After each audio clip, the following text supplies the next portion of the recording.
Okay, just a quick reminder before we start. Today is Friday the 13th, which means that you have a video summary due today. Video number 2. Make sure you get that done.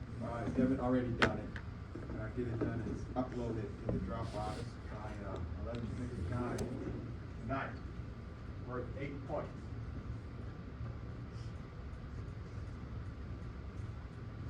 Okay. So we are making our way through chapter 5, and we were talking about the chemicals that have antimicrobial effects, chemicals you could use to kill bacteria. And we got up to the phenolics. So this is a big group. It's a big group of chemicals, big family of chemicals related to phenol, including phenol and related other chemicals related to phenol that have a general antimicrobial effects. They can destroy or at least suppress the growth of a wide range of different types of microbes, including some but not all viruses. So number 1 on this list would be phenol, because if you remember, when we started the chapter, I talked a little bit about Joseph Lister, right? Joseph Lister was one of the very first physicians to use a disinfectant, and that was what he used, right? Phenol, right? Carboxylic acid, as they called it back then. He would soak the surgical instruments in it, and he would soak the wound dressings, the bandages in it. All right, and this would have a pretty dramatic effect at reducing the rate of infections, wound infections. That's the antimicrobial properties of phenol. We don't use phenol for those purposes very much anymore today. I mean, it still has antimicrobial properties, but as I mentioned, it does irritate the skin, human skin, and so we got a lot of better choices. Other phenolics, certainly lots of other phenol-related chemicals that work better and don't have that irritating effect. And other chemicals as well that are not phenol. We still do use sometimes, I don't see this used a lot, but sometimes we use this thing called the phenol coefficient, which is a way of measuring the effectiveness of a phenolic compound, a chemical related to phenol, based on its relative effectiveness versus phenol. Right? And so we sort of use phenol as the gold standard, so it would have a phenol coefficient of 1. And then anything that worked better than phenol, was more effective at killing bacteria, then it would have a higher phenol coefficient, be greater than 1. The higher it is, right, then the more effective it would be. And then anything less than 1 would be less effective compared to phenol. You guys know about Listerine, right? Listerine, you've heard of Listerine, right? The mouthwash, named after Joseph Lister, right? Not invented by him, but named after him. What are the active ingredients in Listerine? Why does Listerine say on the label that it kills, 99.9% of germs, or whatever it says on the label, right? Does Listerine have phenol in it? What do you think? Is phenol in Listerine?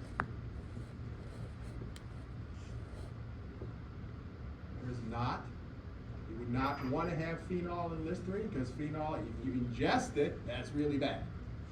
It's really bad. It's potentially fatal if you ingest just a few milliliters of phenol. So definitely does not have phenol in it. However, it does have alcohol in it. Right? We talked about alcohol the other day. That's one of the main active ingredients in Listerine is alcohol. Because we know alcohol has antimicrobial effects just in and of itself. But there's some other active ingredients in Listerine that kill the germs when you wash your mouth out with it. What else is in there?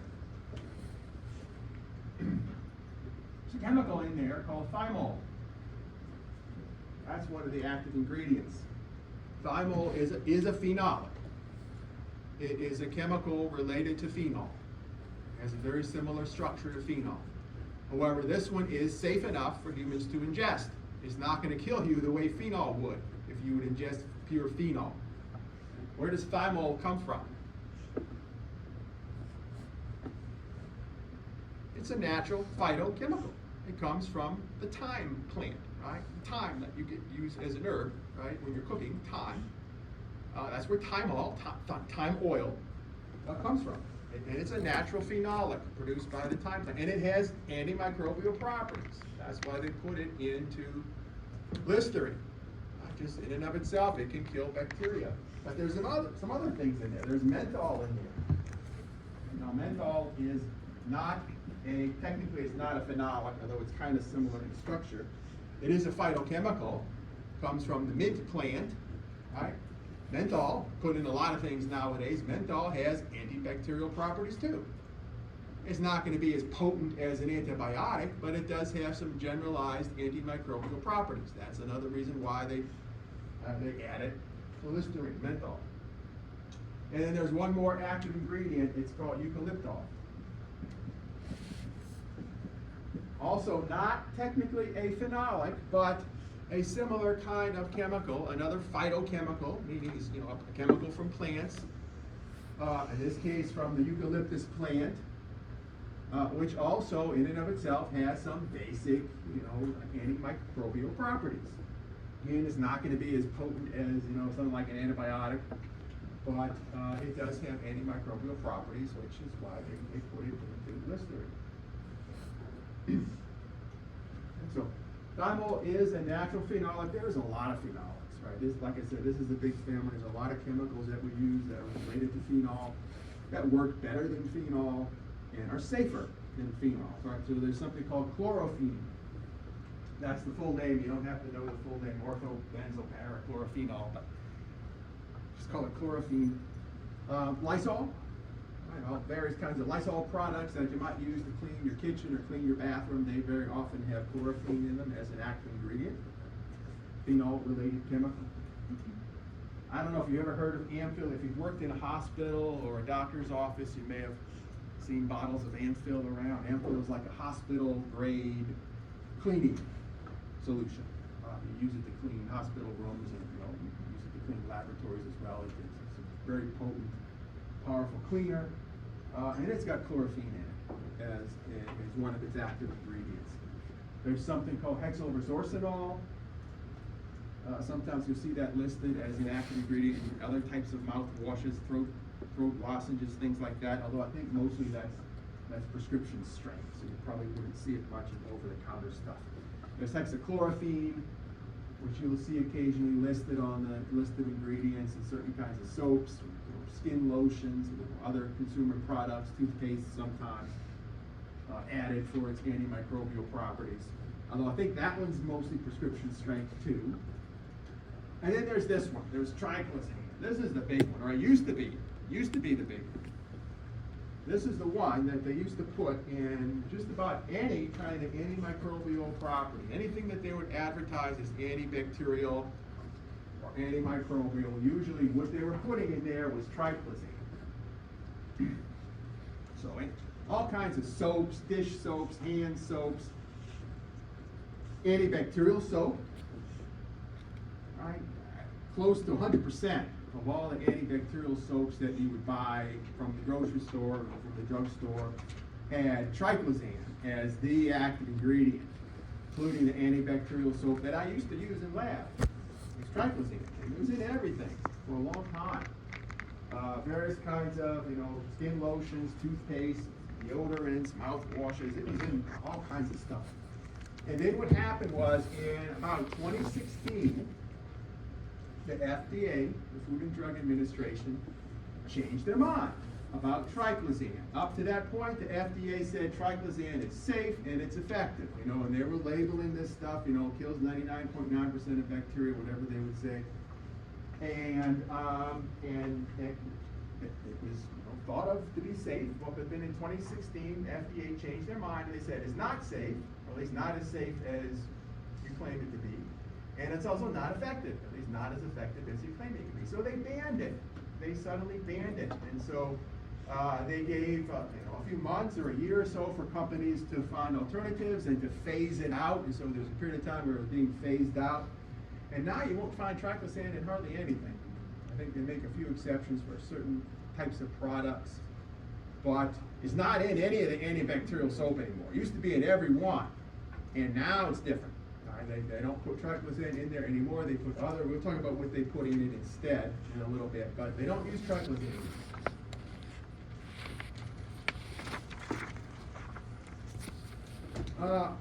Soaps, in a general sense, a soap is just an amphipathic molecule, a fat molecule that's both hydrophilic and hydrophobic combined with a base.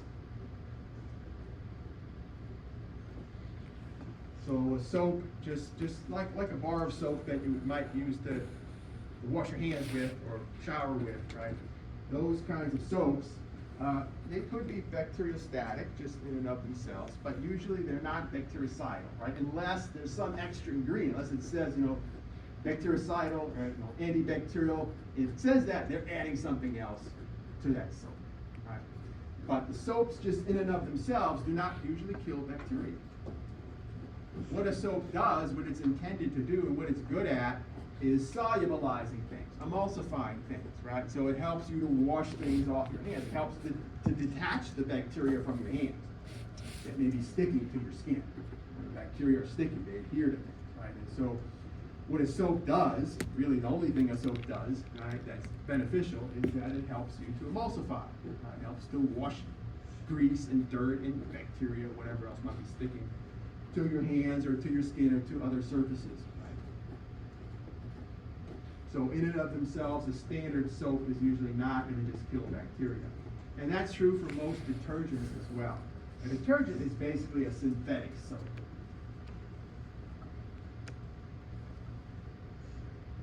A synthetic soap, right? A soap that's produced chemically in a factory somewhere, right? Now when people first started using soaps, right, they were making soaps naturally, right? And how do you make a soap naturally? Well, you take some wood, and you burn it into ash, and you take the lye from the wood, right, from the wood ash, because that has got potassium hydroxide in it. That's your base. That's your base, the ash from the burned wood.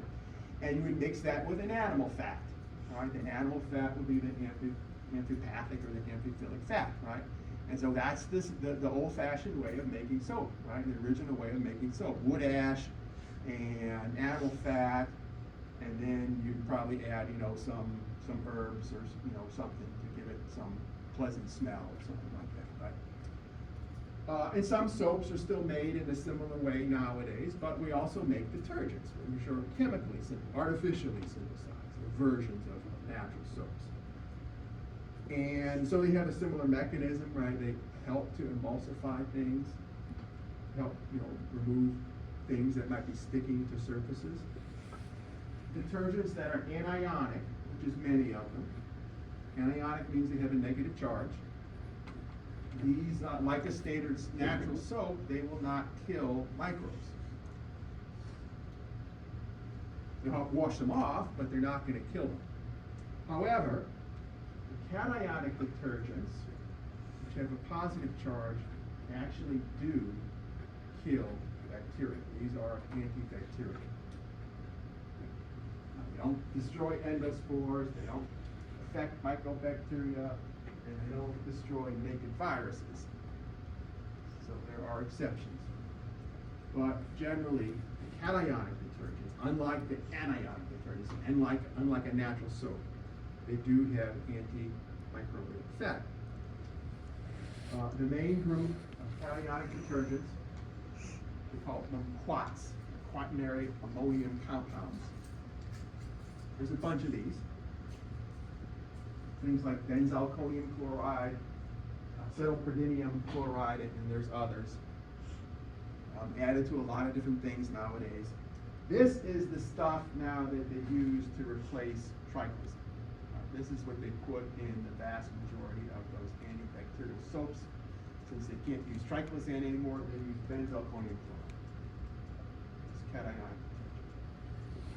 So if you look at the list of ingredients on that antibacterial soap that I've got in the lab, or practically any brand that you would buy off the shelf, they've all got the same active ingredient. It's all going to be this stuff, benzalkonium chloride, which, as of now, the FDA says is effective and is safe. So that's what they use instead of triclosan. Okay, so we're going to talk about antibiotics. I saved these for a separate category. And so in general, an antibiotic is a chemical that kills or inhibits the growth of certain microorganisms, almost always going to be bacteria. Most antibiotics are produced by molds, including bread molds, or other soil-dwelling bacteria. Those are the two main sources. Either a fungus, like a mold, or some type of soil bacteria. Why do soil bacteria or molds produce these chemicals we call antibiotics? What is the function from the perspective of the soil bacteria or the mold? Well, they produce them because they are engaged in biochemical warfare with other types of microorganisms, right? They're competing for resources in the soil, right? You've got dozens or hundreds of different species of microorganisms, of bacteria, fungi and bacteria, competing for limited resources. So one of the ways they try to outcompete the other microorganisms is they produce these chemicals that kill the other that eliminate the competition. Right? It's a biochemical warfare that these microorganisms are engaging in. Just so happens that we can harness these antibiotics and we can produce them in large quantities, right, and purify them and use them to treat bacterial infections. And very often they're very, very effective at doing that, at treating bacterial infections, right? But the bacteria and the mold don't produce them for us, right? They produce them for their own benefit, right, to kill off the competition. And they're, trying to get access to these nutrients. So, some examples. Penicillin. First one that was identified, right? Alexander Fleming. We mentioned that when we started the chapter. Penicillin is one of the antibiotics, one of the few ones actually, because most are produced by bacteria. But this one is produced by a fungus, a Penicillium mold, which is a type of bread mold.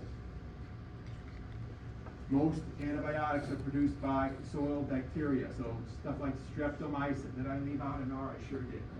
Streptomycin should be an R in there. Tetracycline, neomycin.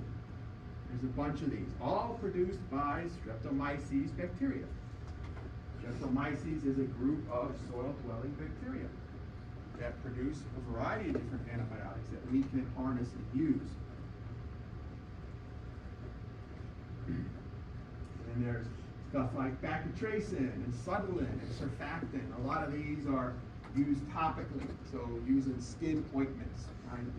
You get a lot of these over the counter, right? And stuff like Neosporin and these other, antibacterial ointments that you can buy over the counter.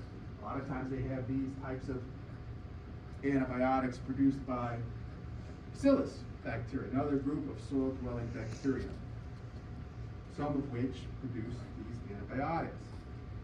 And then there's vancomycin, which I've mentioned a couple times, right? Vancomycin is produced by another type of soil-dwelling bacteria, the actinobacteria. And we have a variety of different types of soil-dwelling bacteria that produce different antibiotics. Vancomycin is one of the more recently discovered ones. The other ones have been around longer. But vancomycin was discovered by a missionary who was traveling in Indonesia somewhere. And he was in the jungles and he was collecting soil samples from the jungles in Indonesia. And he had a friend back in the United States that worked at a pharmaceutical company. And he was sending these different samples of soil back to his friend at this pharmaceutical company. And his friend was testing the different samples of soil. And he discovered vancomycin that way. And this new antibiotic produced by this type of actinobacteria in the soil samples, right, from Indonesia. And he named it vancomycin because it vanquishes bacteria. Really effective, really potent, really powerful antibiotic that can kill many different types of bacteria. Okay, so when we are talking about antibiotics, or really when we're talking about any kind of drug, we sometimes talk about this this value called the therapeutic index. TI is therapeutic index.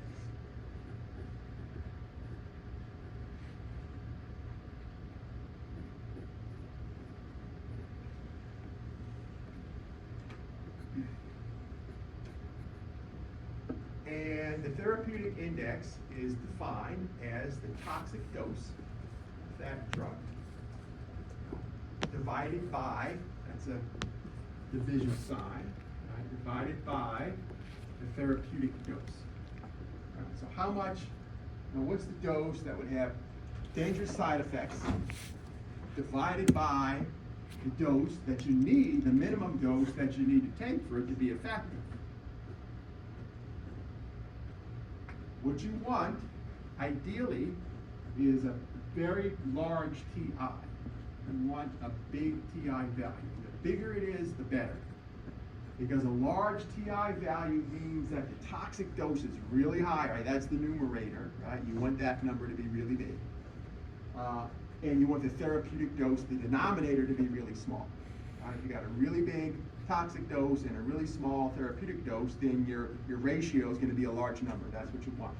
Right? You want the toxic dose to be really, really high.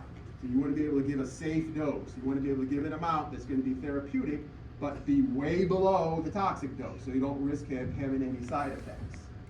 All right? And so drugs that have a big TI are generally safe drugs. Right? Drugs that have a lower TI are potentially harmful drugs. They could have side effects. Right? Because if the therapeutic dose is close, it starts approaching the toxic dose, well then you could start running into trouble. Right? Then you could start having dangerous side effects. Penicillin G, penicillin in general. Penicillin G, make a note of this, penicillin G is the IV version of penicillin. All right, so there's different versions of penicillin. Penicillin G is just the IV dose. There's a different version you would take orally. Right? There's amoxicillin, there's ampicillin, there's methicillin. Those are all versions of penicillin, basically. Okay. But penicillin G and penicillin in general has got a very high therapeutic index. It's a really safe drug, generally speaking. Now some people have allergic reactions, right? That's a different issue. We're not talking about allergies. We're talking about toxicity. It's two different things. But as far as toxicity goes, penicillin G, penicillin in general, very, very safe. It's got a really high TI. Much higher than the TI for vancomycin. Right? So vancomycin is got a lower TI value, right? Meaning that you give a therapeutic dose, it's high enough to where now it starts to overlap with the toxic dose.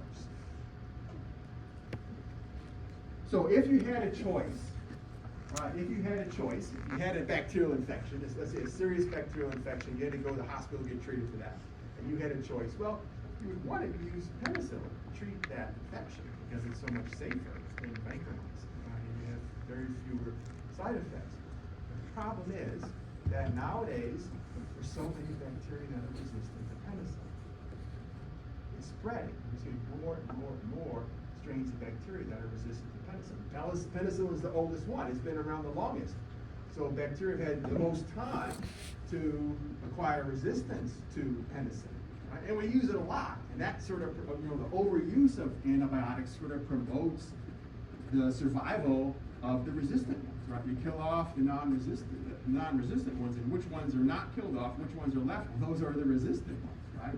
And so they are spreading,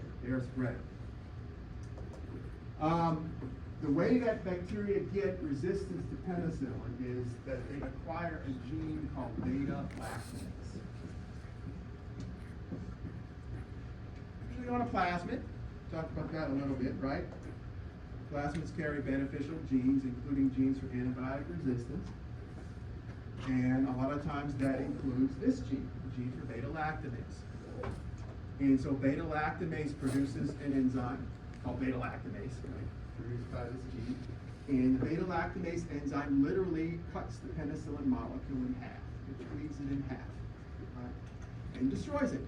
Right? When you cut it in half, it becomes non-functional. It doesn't kill bacteria anymore. So that's their defense.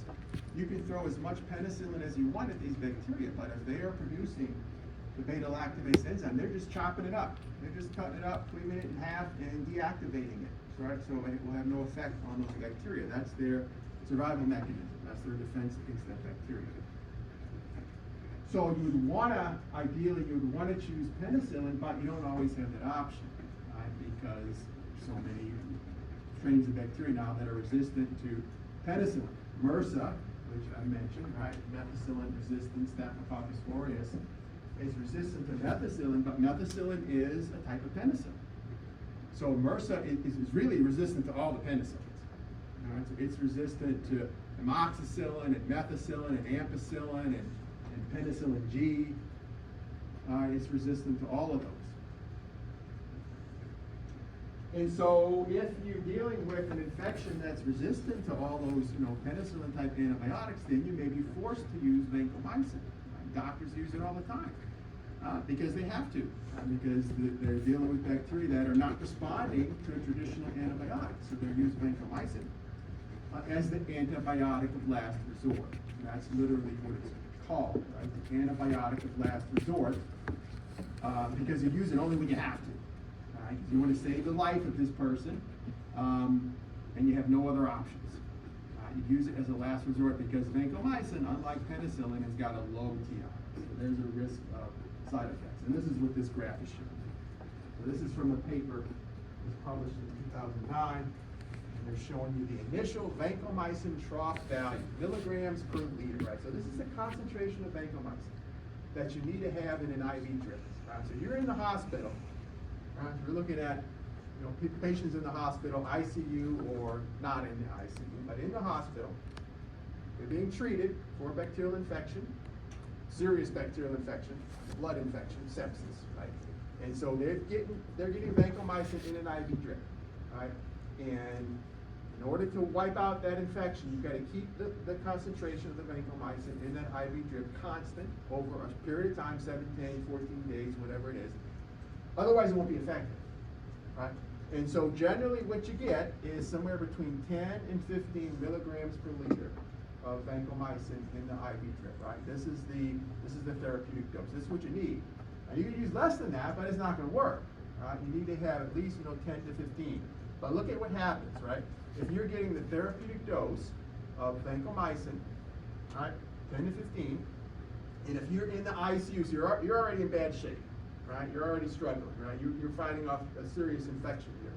Well, you have now a 0.2 probability, meaning a 20% chance of getting nephrotoxicity. What is nephrotoxicity? I don't know. There's a nephron. What does that refer to? Kidneys. Now, this is kidney damage. This is permanent kidney damage. You have a 20% chance of getting permanent kidney damage. Now, you'll wipe out your bacterial infection. You'll take the dose for the required time, and you'll probably wipe out that infection, but you've got a 20% chance of getting permanent kidney damage. Your kidneys actually, right? And then look at what happens as you increase the dose. Now, you wouldn't normally want to increase the dose because you wouldn't have to, but if you did, even if you go up like 20 or 25 milligrams per liter, well, now you can get to a point where you're close to 50% chance of getting permanent kidney damage from the vancomycin. Penicillin doesn't have that side effect.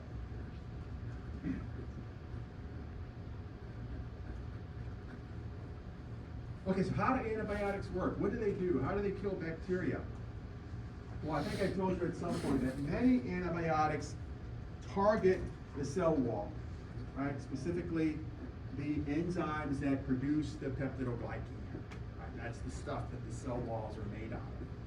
So if you can target those enzymes, if you can prevent those bacteria from constructing a normal cell wall, then what's going to happen to those bacteria? Right, they are not going to be able to respond normally to osmotic pressure. They're going to be vulnerable to osmotic pressure, right? So that's the mechanism of action for many antibiotics. All the beta-lactam drugs, right? Those are the ones that are susceptible to beta-lactamase, right? The penicillin family. Penicillin G, penicillin V, which is the oral version that you take by mouth. Methicillin, ampicillin, amoxicillin, they're all in that beta-lactam family. And they're all vulnerable to beta-lactamase. Vancomycin is a different family, but it has a similar mechanism. It also targets the peptidoglycan. Bacitracin targets the peptidoglycan as well. So many antibiotics do this. So what's going to happen is that those bacteria will gradually lose the ability to osmoregulate. It's not going to kill them instantly. It's not going to kill them directly, right? But as they struggle to make their cell wall, these enzymes are being suppressed, right? They're being interfered with by the antibiotics. They're not going to be able to construct a normal cell wall. These are normal cells under osmotic pressure.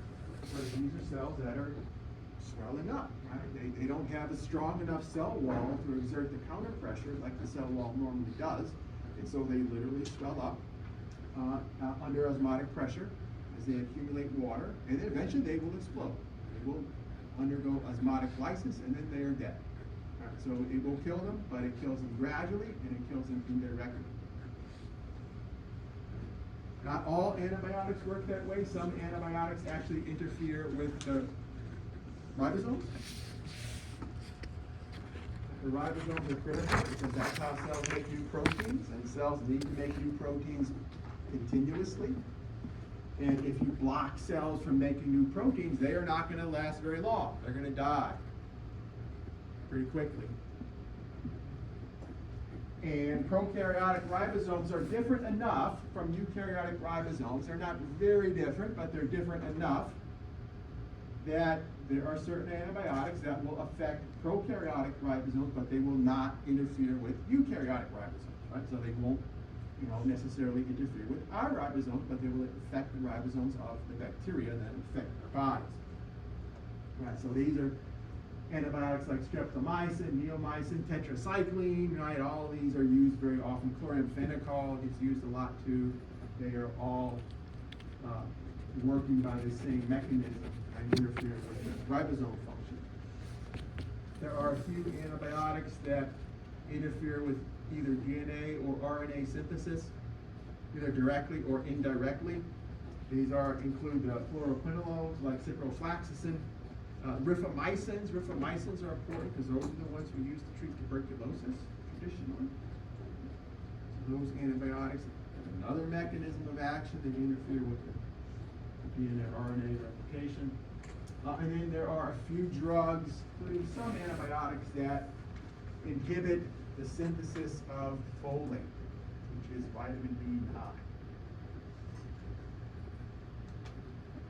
Which doesn't affect us. Right, because we get vitamin B9 from the food we eat. But many microorganisms have to make their own vitamin B9. They can't absorb B9 from the environment. They got to synthesize it from scratch internally. And if you prevent them from doing that, then they're going to die. Right? They can't survive without it. So it's mainly the sulfur drugs, sulfonamide drugs, which include some drugs that are used for as antibiotics, but drugs used for other things as well. They have this mechanism, right, to interfere with vitamin B9 production. Okay, so I've got just 2 slides just to say a little bit about food preservation. Mechanisms, methods of food preservation. There's a lot of different options, right? Refrigeration is a modern option. But the thing about refrigeration is that it's usually not bactericidal, right? It'll slow the growth of bacteria. Most bacteria will not grow well at the reduced temperature, so they may survive, but they can't reproduce. If they can't reproduce, then the infectious dose may not get high enough to make you sick when you eat that food. But the other problem is that you got the psychrophiles, right? We talked about these a little bit, right? These are the ones that actually prefer the colder temperature. They grow just fine at a reduced temperature. So stuff like listeria. There was a story about listeria in the news just a few weeks ago, right? There was a listeria outbreak. Refrigerated food can very easily get contaminated with listeria if you're not careful, and then they're going to grow just fine at that lower temperature, and you consume that, and then you get really sick from that. Canning is a way to preserve food, right? So you seal it up inside a can where you take out all the oxygen.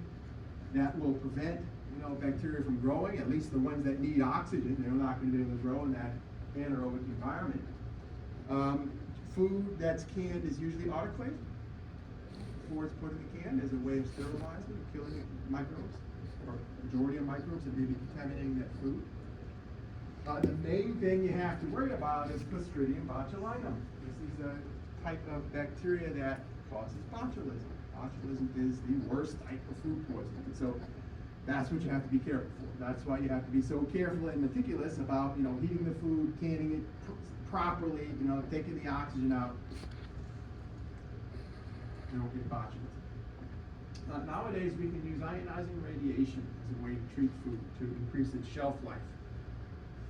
And this is just an example of an experiment that was done with some strawberries, where you're exposing the strawberries to different dosages of radiation, ionizing radiation, untreated versus treated, stored for 25 days in the refrigerator, and look what happens to the untreated ones. Well, eventually they're going to start getting moldy, right? They're going to grow mold after a while. And, 3 weeks, 4 weeks, that's kind of stretching it already, right? But look, even after 25 days, the ones that have been irradiated still look pretty good.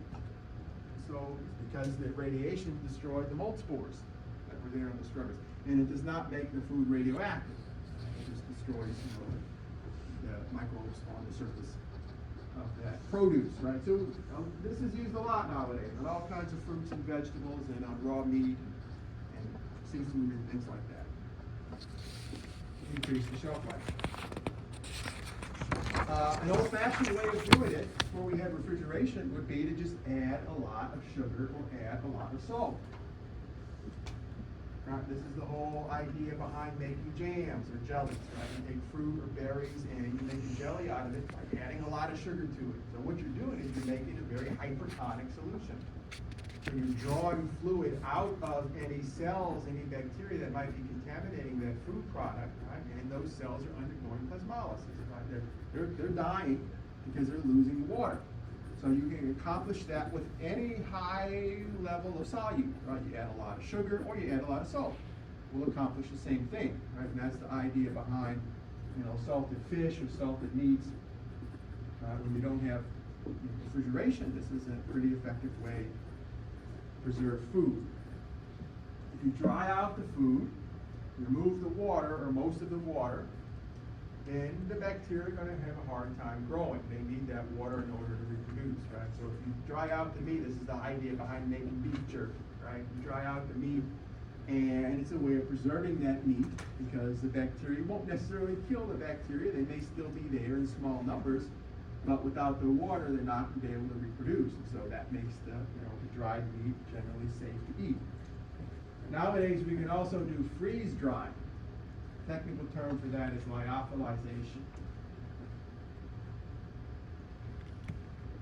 When you freeze something and then you dry it under a vacuum, so the water sublimates. Right? It goes directly from the frozen state to a gaseous state, and you just suck off all that moisture as you're freeze drying. So you can buy various kinds of freeze-dried foods, right? And they've got a really long shelf life because you've eliminated like close to 100% of the water from that food, right? And so once you do that, you have, even at room temperature, you've got a really, really long shelf life. And then, of course, there's all kinds of chemical preservatives that we can use nowadays. Various kinds of organic acids, sodium nitrite, sodium nitrate, sodium benzoate, that's one they use a lot. Most of these are toxic to humans, in high enough doses. And so the FDA has limits on these. There's a limit as to how much you can put that's considered safe.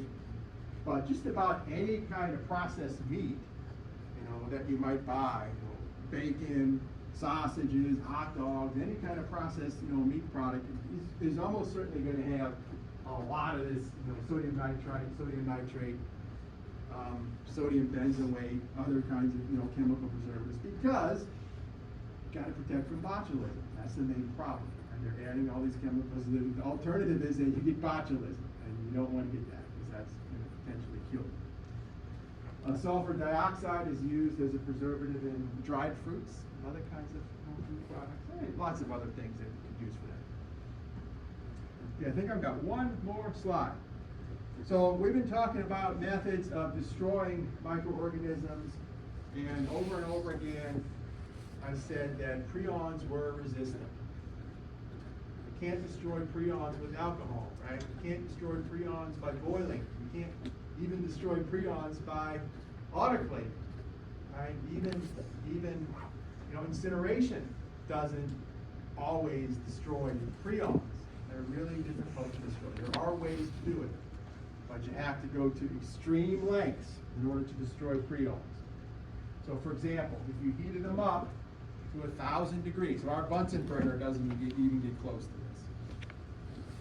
But if you could get to 538 degrees Celsius, which is about 1,000 degrees Fahrenheit, you would destroy the prions. It's really hard to get that high. Right? It takes a lot of energy, right, to get to that elevated temperature. So that's not practical. That's not a practical way to do it. You could reduce the temperature down to 275. That's easy, right? 275, you can get that pretty easily. But if you reduce the temperature, you'd have to compensate by dramatically increasing the pressure. Right? So a lot of pressure with a slightly elevated temperature will do it. But we're talking about like 100,000 pounds per square inch. That's not practical, right? Remember what our autoclave does? Our autoclave does about 30 pounds per square inch. So it's nowhere close to what you need to destroy prions. So the way that you do it, the way that's effective, the practical way of destroying prions is to do something called alkaline hydrolysis tissue digestion. So you have to take them and you have to soak them in a chemical bath that's like almost pure potassium hydroxide. It's your alkaline solution. At an elevated temperature at 300 degrees Fahrenheit, approximately. So that's doable. That's not too bad. And about 60 psi. All right, so this combination of the strong base with the moderate temperature and the moderate pressure, so about twice, double the pressure of what our autoclave gets up to. That'll do it. Okay? And so this is something called the bioliquidator. And I guess it's got a propane tank on it somewhere, so you light up the propane tank and you heat up, and this is the vat.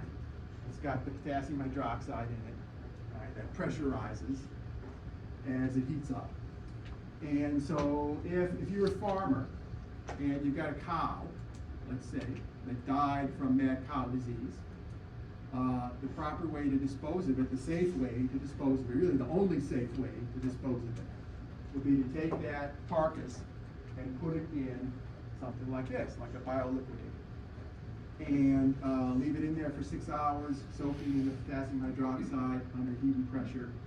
And after 6 hours, that carcass is going to be turned into a gelatinous kind of gooey syrup, basically.